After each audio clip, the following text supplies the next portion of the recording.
Ser podcast.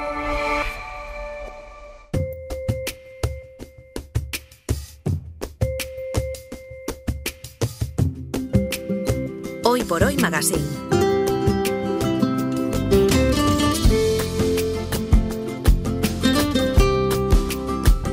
Ser podcast. Mal acostumbrándonos a que Nacho Carretero visite este estudio últimamente cada martes sin fallar uno. Medio Comando Norte, Nacho Carretero, ¿qué tal? Muy buenos días. Buenos días, sorprendida, de que sorprendida aquí, de que estés aquí. Y eso que llegué de Coruña, porque estuve el fin de semana. Bien. Pero cumplidor aquí estoy. Vale. Estuve el fin de semana comiendo.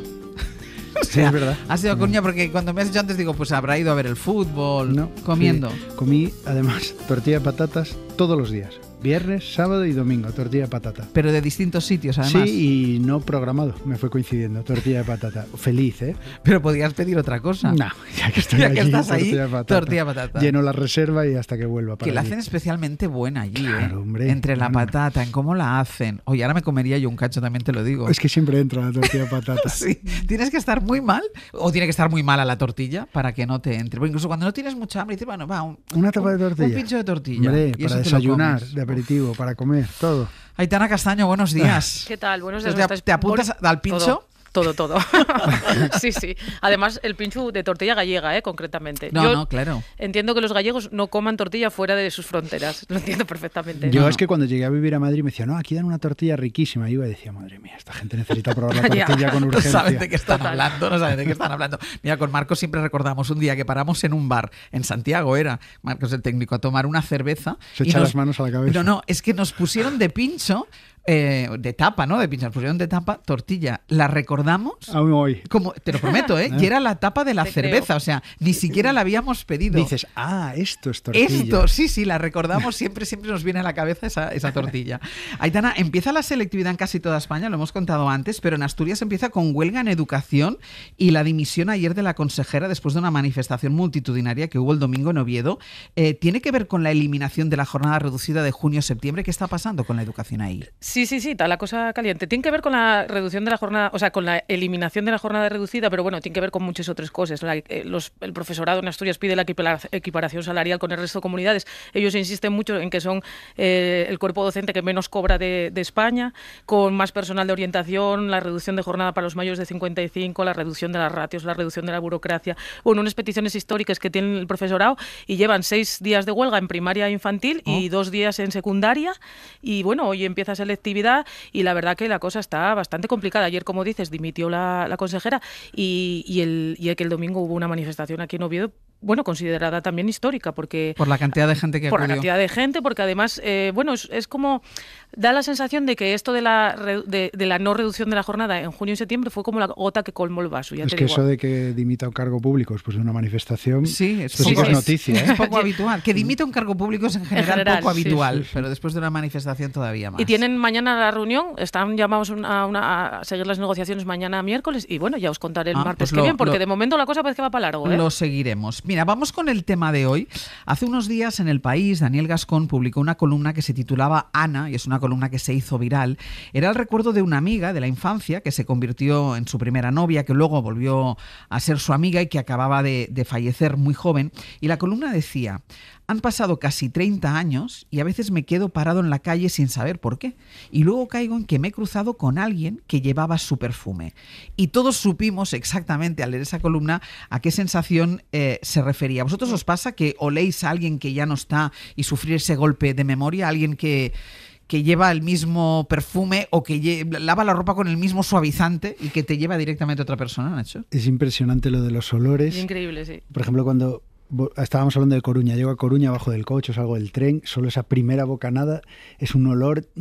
o por un perfume, un olor que te evoca, sí. Y a mí lo que me impresiona es cómo te traslada, y ahora hablaremos de esto con nuestra invitada, cómo te traslada o cómo te evoca de una manera que creo que ningún otro sentido puede ni acercarse, y que algo que me desconcierta un poco también como escritor o periodista es que me parece algo tan primario que no hay palabras. O sea, lo que te evoca el olor es dificilísimo trasladarlo a palabras. Sí. ¿Y tú, Aitana? Pues yo tengo, mira, mi abuelo Antonio murió hace 20 años. Yo, entre otras cosas, heredé quizás robé un poco, ¿vale? Estas cosas a mi familia ya sabéis que ocurren. Heredar, robar. Heredar, robar, tal.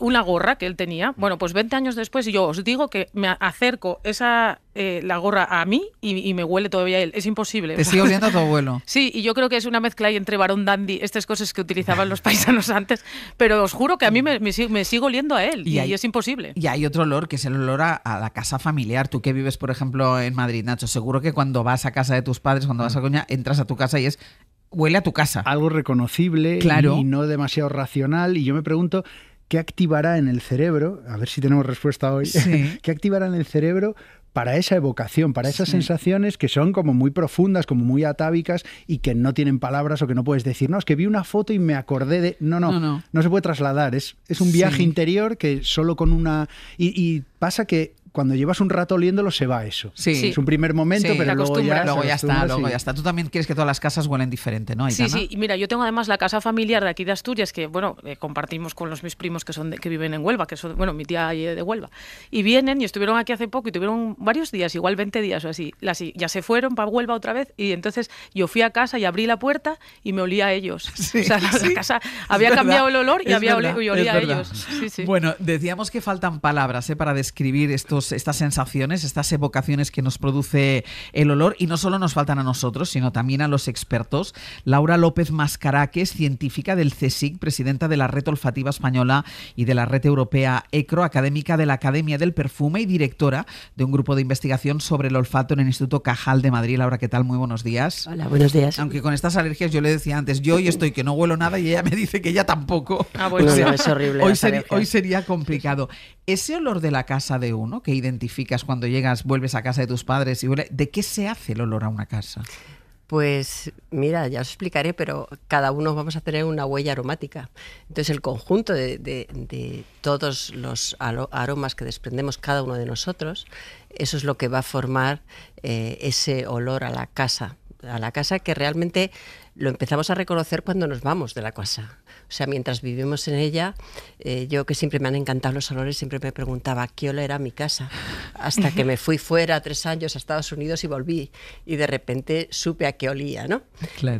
Pero es un olor tan familiar, tan cercano, que te retrotrae a tantos momentos, ¿no?, de tu infancia y de no tu infancia, ¿no? ¿Un olor puede cambiar el estado de ánimo? Yo creo que sí. Es decir, cambia porque te va a evocar determinadas circunstancias. Te puede evocar una nostalgia, una tristeza, una falta de alguien, igual que te puede evocar una alegría, ¿no? Pero es un sentimiento tan vivido, es el vivir otra vez en ese momento. Yo paso por delante de las pastelerías y me cambia la vida. Totalmente. me puede cambiar el día. Es que decíamos antes, ¿voy, Ángels, o nos vamos a publicidad? Mira, nos vamos a publicidad. Es impresionante. Me ha visto mirar el reloj. Vamos a publicidad y a la vuelta el primero en preguntar va a ser Nacho.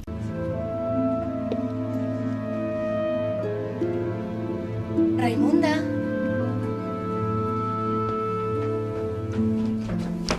¿Qué hace aquí esta bata? ¿Es de mamá?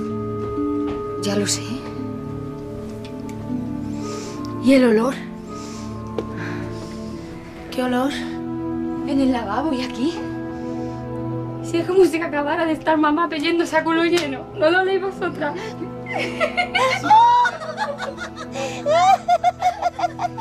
¿Cómo se veía, por Dios? Y no podía ocultarlo porque era la primera en troncharse. Lo que me parece estar oyendo la reír. ¿Qué cosas dices? Estamos en el Comando Norte con Aitana y con Nacho y con la científica del CSIC, Laura López Mascaraque, hablando de olores, por eso que escuchábamos esta escena tan evocadora de volver. Y Nacho, que te he interrumpido. No he abortado tu pregunta. No, yo tenía mucha curiosidad porque hay algo mucho de inconsciente, de pura química en el olor, y quería preguntarte si el olor a veces nos hace tomar decisiones irracionales o no conscientes. Pues alguien nos atrae, eso de tener química, me decías ahora fuera de antena, o alguien nos repele, un lugar estamos a gusto o no estamos a gusto, no sabemos exactamente por qué o no sabemos racionalmente por qué, no sé qué papel juega el olor ahí, el olfato. Bueno, el olfato juega un papel mucho más importante de lo que creemos. Yo siempre he dicho que el olfato es la cenicienta de los sentidos, ¿no? Porque no le hacemos caso hasta que no le perdemos, de hecho es así. Pero en fin, esto que hay preguntas sobre cómo nos lleva a determinadas situaciones, esto es por un mecanismo cerebral. Y os lo cuento así muy rápido, ¿no?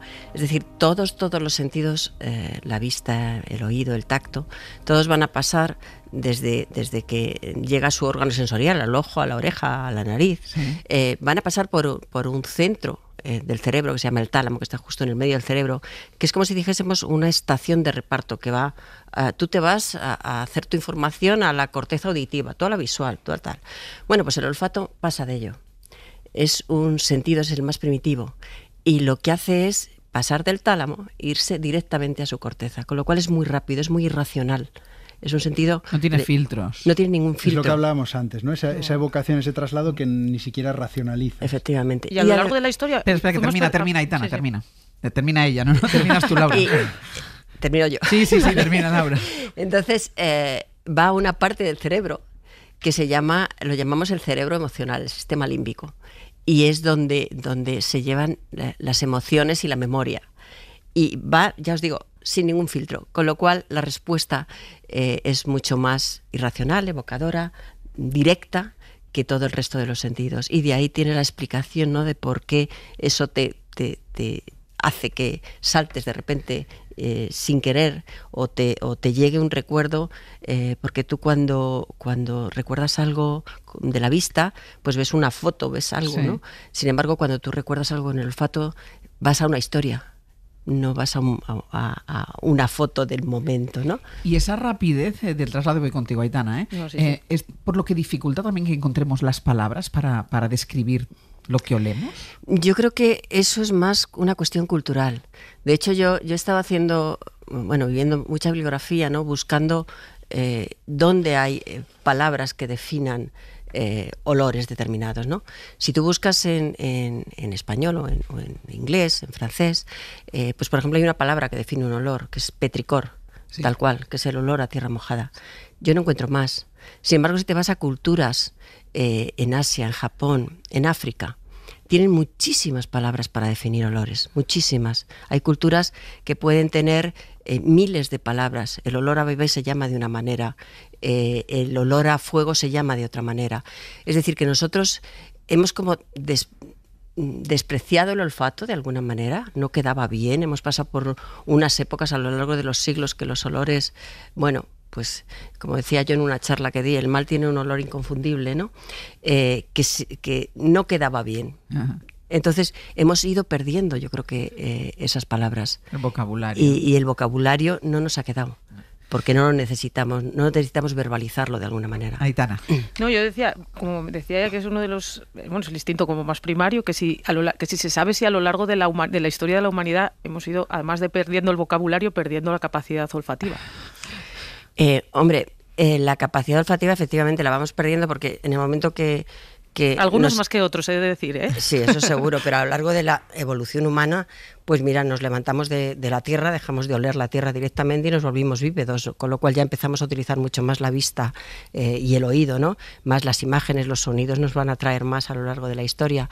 Y efectivamente, si tú no entrenas, pues lógicamente vas a poder identificar menos, porque también esa es otra cosa. Sí. Si tú hueles un vino que tiene cantidad de aromas complejos, alguien que sabe y te dice, ¿a qué huele a vino? Bueno, sí, pero a lo mejor si te dice alguien, no te huele a vainilla, no te huele a nuez moscada, tú lo vas llevando y dices, pues efectivamente huele así, pero te faltan las palabras.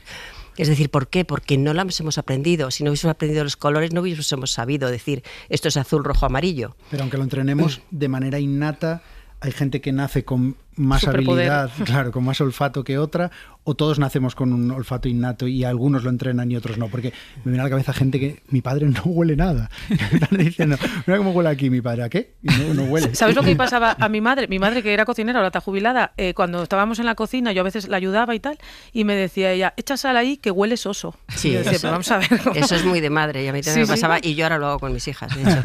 Es decir, sí, efectivamente, tú vas perdiendo las habilidades, pero más que nada porque no lo entrenas, pero cuando tú naces, yo siempre digo que cada persona nace como o visual, o auditiva, o olfativa, y desde pequeña sientes que tú necesitas oler todo, o necesitas mirar todo, o escuchar. Entonces yo de pequeña siempre me decían, mi madre se enfadaba conmigo porque me decía, da un beso a la tía, y yo primero la olía y decía, no le doy un beso porque no me gusta cómo huele.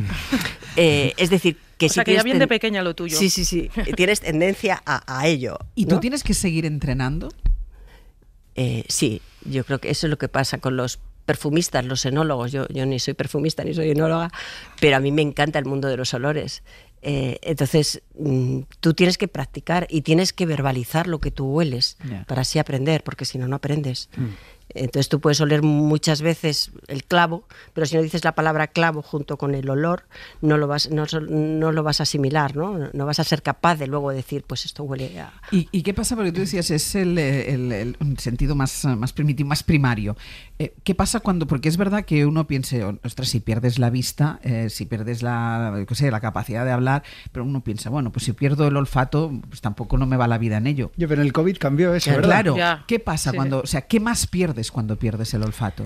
Pues yo creo que pierdes muchas cosas. Yo he hablado porque existe la gente que es anósmica, sí, que se le da muy poca importancia. Empiezan a haber asociaciones ya de anosmia. Hay 7.7 millones de personas en el mundo que son anósmicas.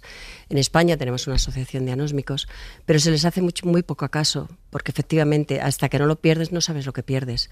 Pero realmente cuando tú pierdes el olfato, tú pierdes también el sabor de los alimentos, nada te sabe, y eso lo sabemos por un simple constipado. Tienes la nariz tapada, decimos, y no me sabe nada, este guiso, sí, ¿no? Sí. Perdemos también lo que es el aroma del otro, que también es muy importante, ¿no? Hay gente que simplemente por el aroma tú ya te echas un poco para atrás, o sabes que nunca será tu pareja, porque no puedes soportar ese olor que tiene, no la colonia que lleva, sino el olor que tiene esa persona, ¿no? También en cuanto a seguridad, tú no puedes saber si, como tú hueles, no sabes si un alimento está en buen o mal estado, no puedes oler un escape de gas.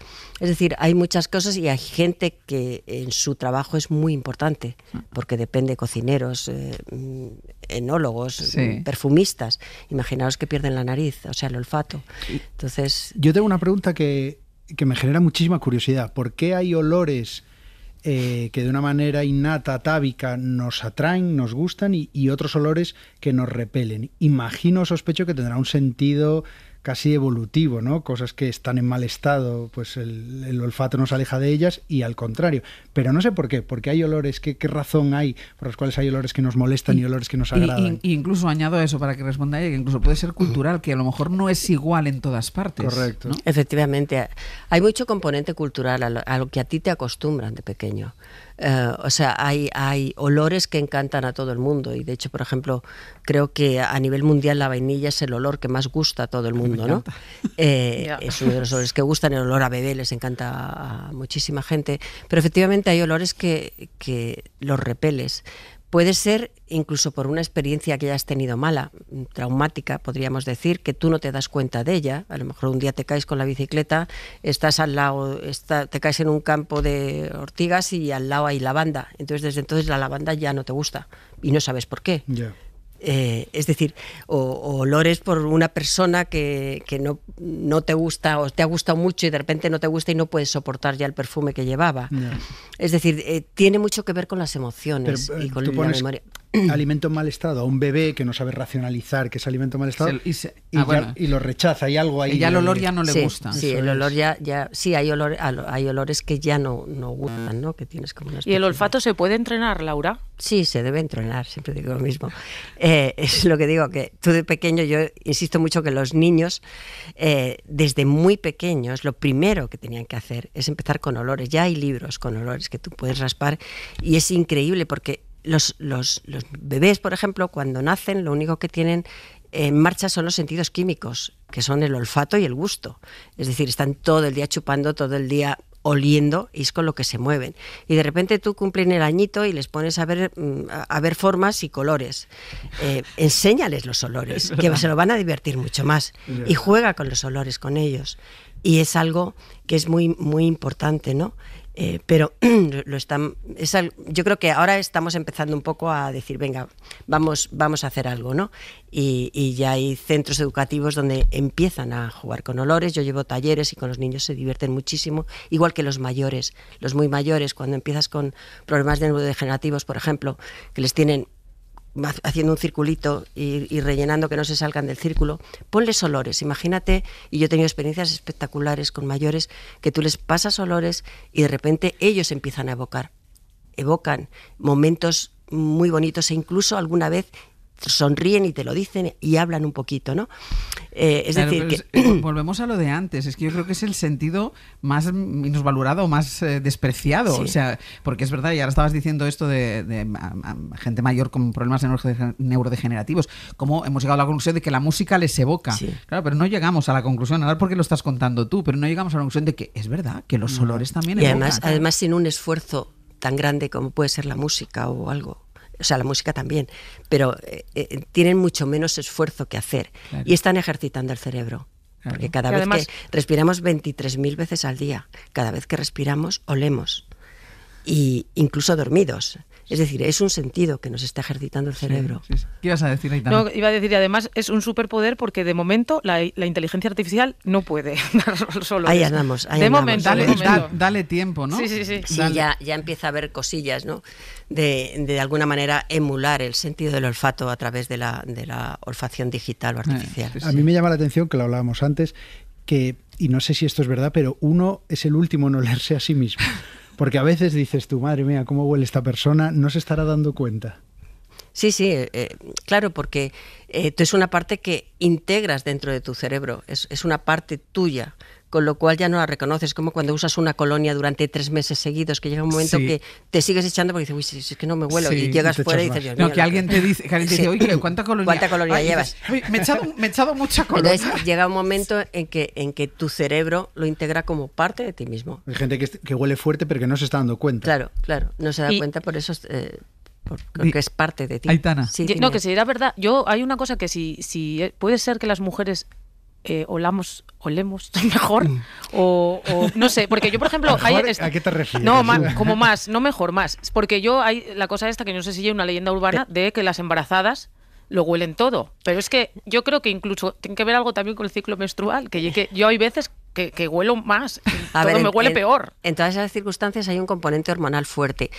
Científicamente no se ha llegado pues que el CSIC se ponga a ello. No, digo que los estudios que se han hecho se ha visto que realmente sea más olor, sino que tienes como más apetencia o menos apetencia por determinados olores, pero quizá por una cuestión hormonal. No se ha visto que influya. Yo también estoy embarazada y sé que hay olores que no puedes. Yo firmaría porque sí, ¿no? Pero científicamente no puedo decirlo. Pues si lo dices tú, Laura, mira, Laura, que eres presidenta europea. Ha sido un placer esta conversación hablando de olores y descubriendo el sentido del olfato, que es el gran desconocido. Exacto. Muy bien, pues que no le olvidamos. Pues no lo olvidemos. Muchísimas gracias. Gracias. Nacho, Aitana, hasta la semana que viene. Un beso. Un besín, chicos. Chao. Para no perderte ningún episodio, síguenos en la aplicación o la web de la SER, Podium Podcast o tu plataforma de audio favorita.